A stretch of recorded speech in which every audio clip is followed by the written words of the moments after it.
नाम सतीश राज शिर्के है।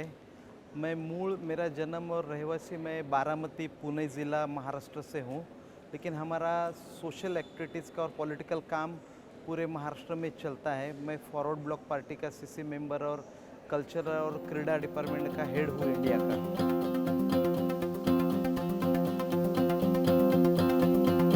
ये बहुत ही अच्छा संकल्प दिल में लेके बनाए हैं इन लोगों ने, क्योंकि अगर जो ऐसा देखा जाए तो भारत विविध रंगों से, विविध भाषाओं से और विविध चीज़ों से बना हुआ है।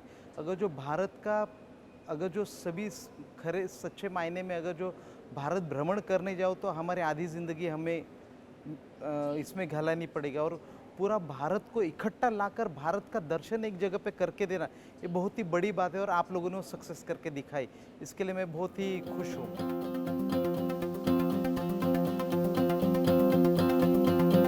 प्रथम बात तो ये है कि हम जब देश सेवा करते हैं, राजनीति में आते हैं, तो हम ये ध्यान में रखना चाहिए कि हम जनता के सेवक हैं। ये हम भूल जाते हैं, हम राजा की तरह रहने लगते हैं, एमएलए बन गए, एमपी बन गए या मिनिस्टर बन गए। तो ये दिमाग से निकालना चाहिए, तब आप लोगों के प्रॉब्लम्स और लोगों की दिक्कतें के जड़ों तक पहुंच सकते हैं। लेकिन होता क्या है, कार्यकर्ता और तकलीफ में आया हुआ आदमी नेता के पीछे घूमता और नेता को बड़ा मान के आगे चलता है, नेता को उस चीज़ की कदर नहीं होती। इसके लिए ये नेता लोग बदलने का कारण जो है, हर कॉन्स्टिट्यूट में 5 साल के बाद कई कई जगह पे बदलाव आने का कारण है कि अपनी काबिलियत का जो ताकत का जो इस्तेमाल होना चाहिए लोगों के हित के लिए, वो होता नहीं। और वोटर जो है, मतदार जो है, इस देश का मालिक है। वो जो आदेश करेगा वो नेता मानना चाहिए और वो उसमें तकलीफ में से रास्ता निकालना चाहिए। और ये अनसक्सेस जो होते वो हमेशा चुन के नहीं आते।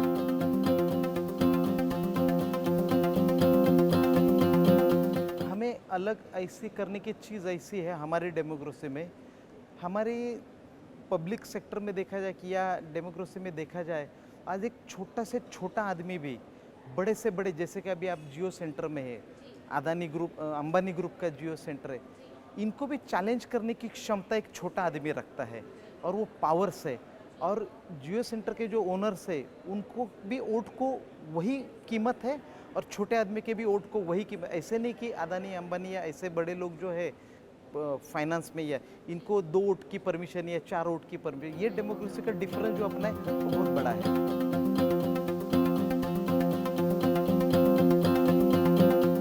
बहुत सारे यादगार पल है, लेकिन मेरी राजनीति में शुरुआत हुई थी मिस्टर शरद चंद्र पवार जी की वजह से, क्योंकि मैं बारामती से ही ताल्लुकात रखता हूँ, जन्म वहीं का है। तो उन्होंने एक फल्टन में प्रोग्राम था, फल्टन तहसील में, और मैं पब्लिक में खड़ा था, मेरा गाड़ी पब्लिक में थी, मैं इतना बड़ा लीडर था नहीं। लेकिन उन्होंने हमारे रामराजे निम्बाड़कर के वहाँ के मिनिस्टर थे, उनको बोल के मुझे स्टेज पे बुलाया था और बाद में खाना खाने को लेके गए थे, क्योंकि मेरी उतनी कैपेबिलिटी नहीं है उनके साथ उठने बैठे की, विचारधारा से, उम्र से, एक्सपीरियंस से। लेकिन उन्होंने मेरे से छोटे कार्यकर्ता को बड़ा बनाने के लिए वो एनर्जी डाल दी मेरे में, और वहीं से मैं आगे सारा सफ़र मेरा चालू हो गया।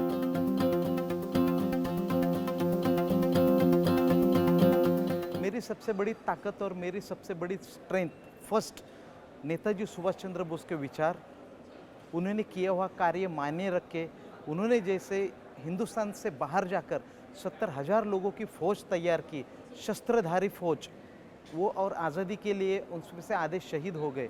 वो सबसे बड़ा स्पिरिट हम में है और वही स्पिरिट मैं अगले जनरेशन में डालना चाहता हूँ।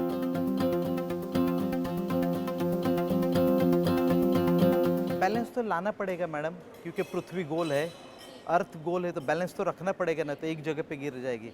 मैं मेरी पर्सनल लाइफ ऐसे है कि मेरे 3 बच्चे हैं, घर है। मेरा मूल जो प्रोग्राम था पहले का, जो राजनीति में आने से पहले, मैं सिंगर और संगीतकार था और अभी भी हूँ। मतलब कला से निगड़ित मेरा आयुष्य गया है, ज़िंदगी गई है। तो 7 सुर गले में तभी आते हैं जब उनकी आराधना और उनकी पूजा करते हैं, नहीं तो सुर भाग जाते। नहीं तो अब, और मैं जिस क्षेत्र में हूँ आज के तारीख में, इस क्षेत्र में सुर से ज़्यादा आसुरों की संख्या ज़्यादा है। तो आसुरों से संघर्ष करने के लिए मुझे सुरों का बहुत बड़ा बेनिफिट मिलता है और बहुत सहयोग होता है मुझे।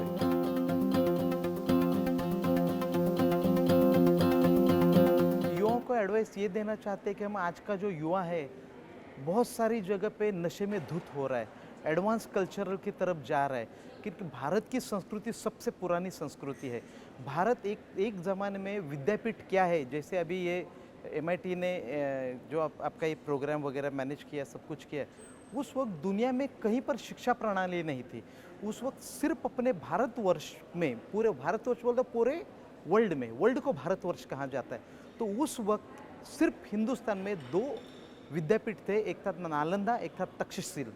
मतलब विद्या और शिक्षा ये बहुत ज़रूरी है। आज की युवा पीढ़ी ने ये नशा और ये वेस्टर्न कल्चरल छोड़कर शिक्षा के ऊपर ध्यान देना चाहिए। फर्स्ट एजुकेशन कंप्लीट करना चाहिए, बाद में अपना सेपरेट जो भी डिपार्टमेंट होगा, जो भी उनको अच्छा लगता है वो चीज़ों को फॉलो करके अपने माता पिता की सेवा करें, साथ साथ अपने देश को भी थोड़ा समय दें और देश को तरक्की की तरफ लेके जाए।